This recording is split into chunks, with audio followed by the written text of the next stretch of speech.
আসসালামু আলাইকুম। তো আমার চেম্বারে আজকে একজন ডাক্তার আসছেন, হোমিও চিকিৎসক। উনি দীর্ঘদিন থেকে ডায়াবেটিসে আক্রান্ত ছিলেন। আমাদের এই ডায়াগোল খেয়ে কি অবস্থা, ওনার নিজের মুখেই শুনুন। আসসালামু আলাইকুম। হাকিম সাহেবকে ধন্যবাদ জানাই। আসলে সব ধরনের চিকিৎসারই প্রয়োজন আছে, এলোপ্যাথি, হোমিও, আয়ুর্বেদিক, ইউনানি, ভেষজ সব ধরনের চিকিৎসা প্রয়োজন আছে। যে আসলে এক একজনের শরীরে এক একটা শুট করে ট্রিটমেন্ট।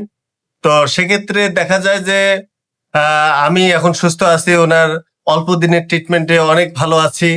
আর আমার মায়েরও সমস্যা ছিল, 3-4 দিন পর টয়লেট হতো, বিভিন্ন ধরনের ব্যথা হতো, সমস্যা ছিল। দেখা গেল যে আমার মাকে নিয়ে আসছি আমার উপকারের পর। নিয়ে আসার পরে আমার মা এখন, আমার মনে হয় যে ওষুধটা নিয়ে গেছি 15 দিন মাত্র খাইছে, তারপর থেকে ওষুধেই আছে, কিন্তু আমার আম্মার রেগুলার এখন টয়লেট হচ্ছে।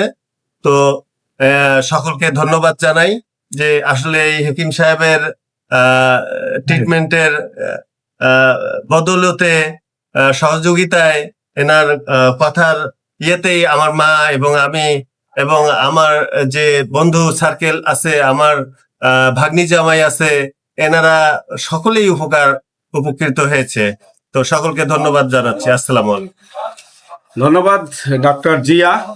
তো আসলে উনি অনেক রুগীকে এই ডায়াগোল দিয়েছেন ডায়াবেটিসের জন্য। ডায়াগোল খেয়ে অনেক রুগীরা ইনসুলিন ছেড়ে দিছে, মানে ডায়াবেটিস মুক্ত জীবনযাপন করতেছে। ধন্যবাদ সবাইকে।